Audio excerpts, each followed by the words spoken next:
Olá, boa noite a todas e todos. Meu nome é Thaís Fuxica, eu sou mestra em Filosofia e Teoria Geral do Direito pela USP e essa é a nossa sexta aula do curso aberto de Introdução ao Estudo do Direito do Introcrim. Caso você não tenha acompanhado as últimas aulas do curso, é só conferir neste canal do YouTube e é uma grande oportunidade para vocês aprenderem com excelentes professores, com o Ricardo Krug, o grande idealizador desse curso, e o Rômulo Cassi. Para quem está chegando agora, esse curso foi estruturado a partir da bibliografia básica, Introdução ao Estudo do Direito, do professor Alisson Leandro Mascaro, mais a bibliografia completa, com referência ao capítulo que trabalharemos na aula de hoje, será passada ao final, por isso, então, fiquem comigo até lá. Então, o tema da aula de hoje é Entendendo Criticamente o Ordenamento Jurídico. Mas o que é esse ordenamento jurídico? A teoria jurídica tradicional, e por tradicional eu me refiro às correntes do juspositivismo, e nestas aulas estamos debatendo sobretudo o autor que eleva o movimento da lógica jurídica ao seu mais alto grau de formalismo, que é o jurista austríaco Hans Kelsen. Então, a teoria jurídica tradicional tem por um dos elementos mais importantes a elaboração de uma teoria geral do direito, a apresentação do conceito de ordenamento jurídico como inerente ao próprio direito. Então, esse termo remete à pressuposição de que um sistema de normas jurídicas deve contar com uma unidade, que é tomada como coesa e não contraditória, e ainda que essas normas não encontram-se situadas umas ao lado das outras, mas a partir aí de uma construção escalonada de diferentes níveis de hierarquia de normas jurídicas. Então, a partir dessa definição comum, daquilo que pode ser entendido, daquilo que pode ser conceituado como ordenamento jurídico, passamos então à sua crítica, que passa longe de uma negação da sua existência. Realmente, quando olhamos na superfície da sociedade, o modo como a técnica jurídica se desenvolve e se estrutura em um determinado direito interno, isto é, em um determinado direito sob a égide de um Estado-nação que concentra em si a legitimidade da criação e aplicação da norma dentro de certa extensão territorial, é inegável que o ordenamento jurídico existe, mas ele não existe do modo como nós aprendemos em nosso ensino jurídico tradicional. Ocorre que o modelo keynesiano de ordenamento jurídico é extremamente tentador, porque ele efetivamente dá conta de explicar a estrutura técnica do sistema jurídico de um momento dado, e este momento dado é histórico, e só passa a ser uma realidade no modo de produção capitalista. E aí, quando nós olhamos, por exemplo, as sociabilidades pré-capitalistas, cuja forma de organização se dava através de relações de domínio direto, não havia algo como um sistema racionalizado de normas, do ponto de vista da organização, da sistematização, da previsibilidade, da coerência interna. Mesmo no direito romano, as chamadas codificações não passavam de compilações de experiências jurídicas dos pretores, a partir de casos concretos, que não resguardavam conexões lógicas necessárias entre si, como nós temos no ordenamento jurídico moderno. E como já vimos, não havia no pré-capitalismo um fenômeno jurídico separado das demais esferas da vida social, do mesmo modo que não havia Estado. O que já nos leva à observação necessária de que Kelsen apenas tem condições objetivas e, consequentemente, subjetivas para elaborar uma teoria pura do direito em uma sociabilidade que apresenta condições históricas para tanto, o que só é possível no capitalismo. Não é à toa que as primeiras grandes codificações surgiram apenas no século XIX, após as revoluções burguesas.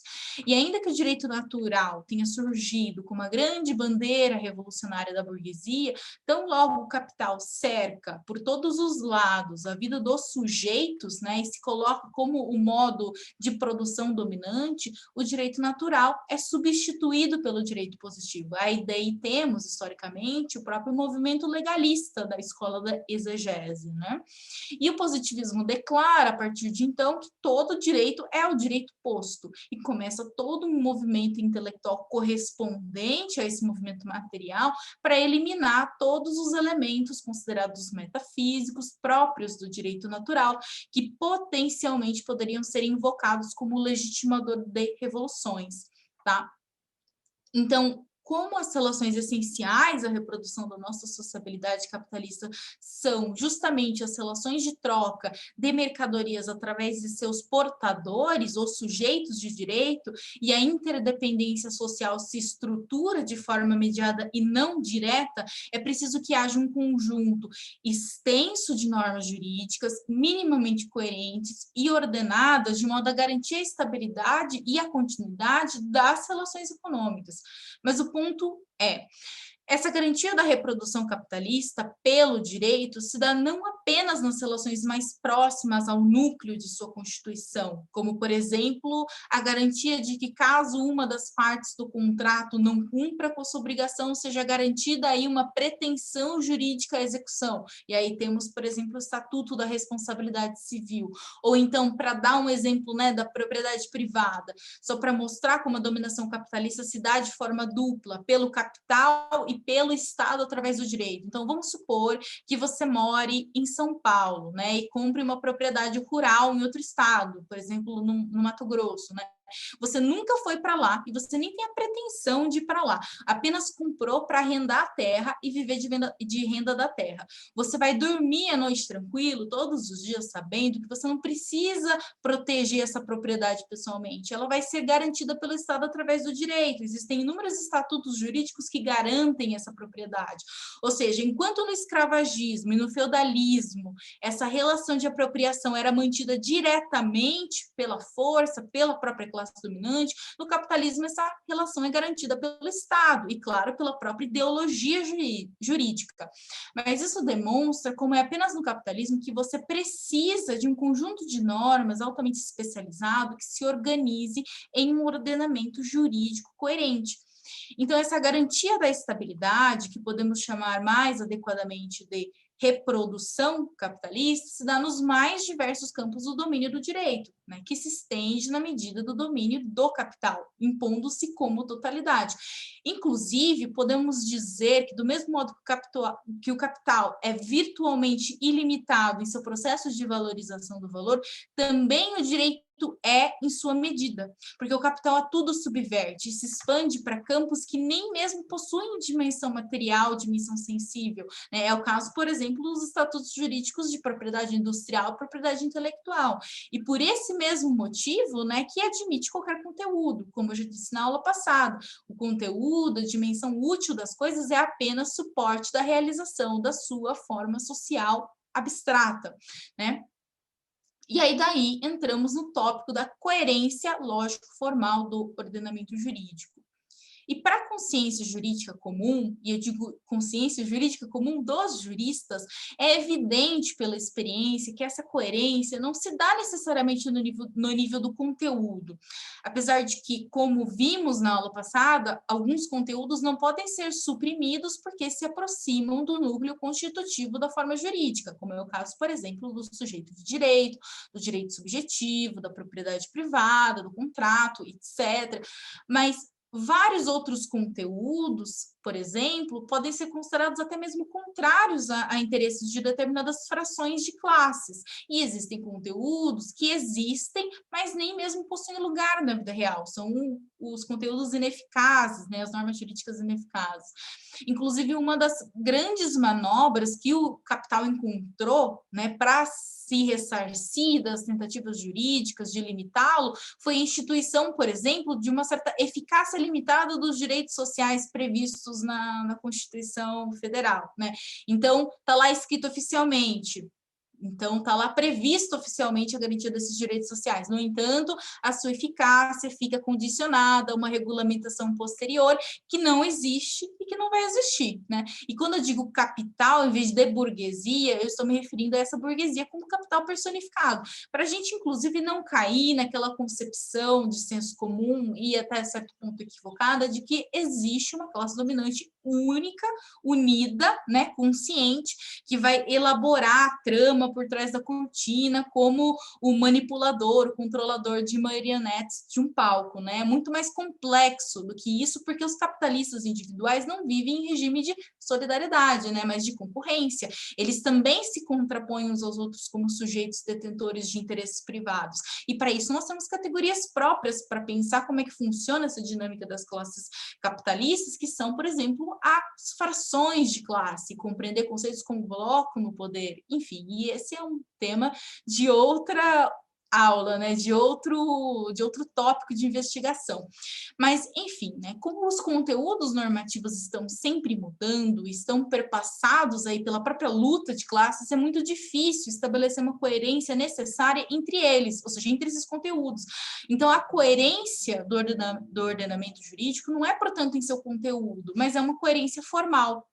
E sim, isso tem direta relação com o fato de que a determinação da forma jurídica é, como o próprio termo indica, por sua forma social e não pelo seu conteúdo.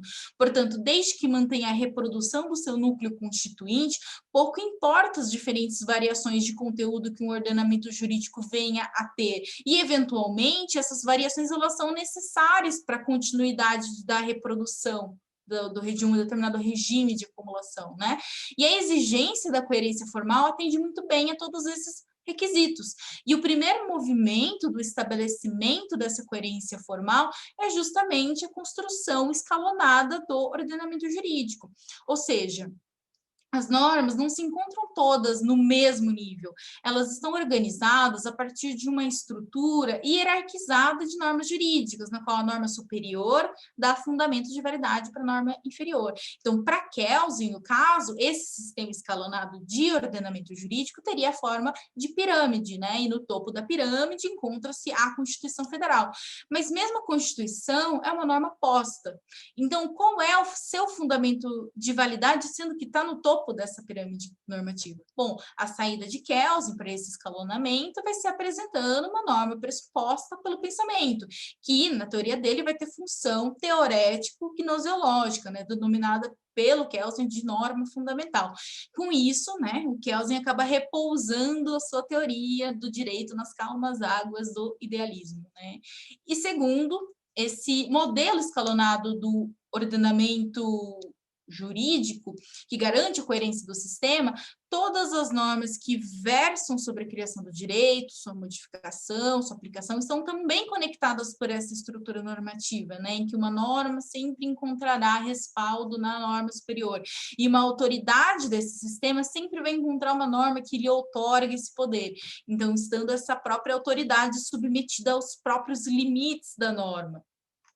Então, esse é um modelo, inclusive, que permite a mobilização, a troca dessas autoridades, ou seja, o rearranjo, então, de poder do Estado, sem que você altere a estrutura desse Estado. Tá? Então, agora, nós vamos aos problemas do modelo lógico-formal. Tá? Então, este formalismo com o qual se constrói e se apresenta o direito, que é operatório no sentido prático e técnico do termo, faz com que o direito se apresente como um sistema que aparentemente se regula a si próprio, ou seja, que se autocontrola. Apaga-se aqui as determinações políticas, apaga-se as relações de poder e as próprias contradições de classe para dar lugar a um formalismo jurídico que faz desaparecer o funcionamento da sociedade concreta, né?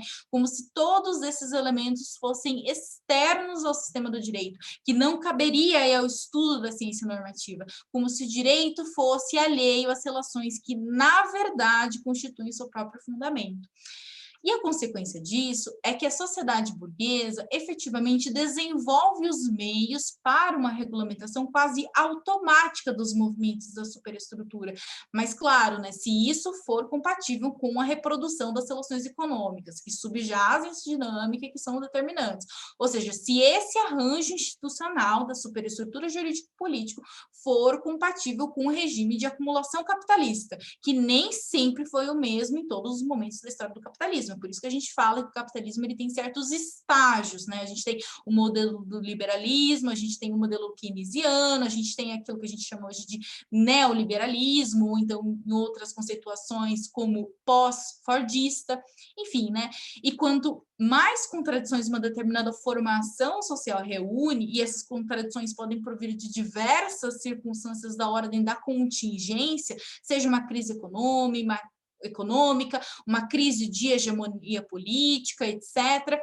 Então, quanto mais contradições, mais incompatível esse modelo da coerência lógico-formal do ordenamento se torna, ou no caso se revela, né? E um exemplo claro é quando uma norma é flagrantemente inconstitucional e ainda assim ela é aplicada, ou quando os tribunais decidem com base em provas ilícitas, né, orientadas aí pela conveniência política, ou quando os tribunais não dão procedência a uma determinada demanda, ainda que afastando a aplicação da lei com base em demandas de ordem econômica. Enfim, aí eu poderia ficar aqui a noite toda citando inúmeros exemplos do tipo. Ocorre que a doutrina jurídica tradicional não está alheia a essas contradições, e aí ela encontra outros meios de abarcar essas contradições. Daí despontam aquelas teorias jurídicas que vão concordar que o ordenamento jurídico não é uma unidade do ponto de vista da coerência lógica, mas que é, no entanto, coeso. Aí a gente já entra no terreno de um justpositivismo ético, de um justpositivismo eclético, né? E, inclusive, uma das principais correntes que buscam explicar a questão por esses termos seria a própria teoria dos sistemas, do Luhmann, né? Que vem, inclusive, ganhando bastante espaço aí dentro das universidades. Então, segundo essa teoria, que faz diversos paralelos com a biologia mesmo, né? Então, para que o sistema jurídico seja coeso, é preciso que ele tenha alguns elementos que o compõem. E aí, tal como os sistemas de um corpo humano são compostos aí de órgãos responsáveis por fazer ele funcionar, o sistema jurídico é composto aí de normas jurídicas que seguem um padrão de funcionamento que é a própria legalidade. Enfim, em todo caso, a gente não sai aí desse movimento do próprio positivismo. Ok, então a gente pode até afirmar que essa teoria avança mais, né, no sentido de reconhecer a incoerência do sistema jurídico. No entanto, ela ainda não explica nada, ou melhor, ela não explica o fundamental. Por que o direito assume a forma do direito? Apesar de parecer ser uma questão tanto quanto tautológica, mas que revela a natureza histórica da forma jurídica, como ela se estrutura a partir de categorias abstratas que só existem no capitalismo, e como o direito se desenvolve em seus movimentos superestruturais mais determinados, assentado em uma dinâmica de relações de produção que portam estruturalmente crises e contradições. E é isso, meus queridos e minhas queridas, eu passo agora a bibliografia da aula de hoje. Então, capítulo 9 do livro Introdução ao Estudo do Direito, do professor Alisson Leandro Mascaro. Então, para mais informações sobre o livro, é só clicar aqui no link da descrição. Para quem quer se aprofundar no tema, eu indico os livros Filosofia do Direito, do professor Alisson Mascaro, o livro Teoria Materialista do Estado, de Joachim Hirsch, para entender a relação entre regime de acumulação, modo de regulação, crise, as etapas do capitalismo, né? E, claro, não poderia faltar Teoria Geral do Direito e Marxismo, de Evgeny Pashkanis. Então, eu espero que vocês tenham gostado da aula de hoje. Eu me despeço de vocês, mas o curso continua. Então, semana que vem, na aula 7, vocês terão aula com o professor Rômulo Cassi sobre o tema antinomias e lacunas. Então, não percam a próxima aula, segunda-feira, às 18h48. Um abraço a todos.